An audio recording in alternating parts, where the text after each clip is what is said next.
Guys पता नहीं मुझे क्या हुआ है कि मैडम मेरे को घूरने जा रही है। क्या हुआ मेरा शिबू?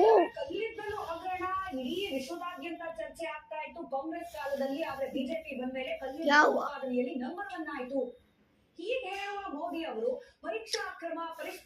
फीवर भी नहीं है इसको, तो फीवर भी नहीं है, फीवर भी नहीं है, तो क्या हुआ तेरे को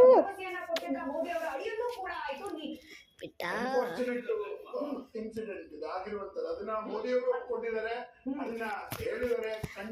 मैं बताती हूँ क्या हुआ है। इनको मैंने एक्टिंग करने के लिए बोला था, ये बहुत अच्छी एक्टिंग है।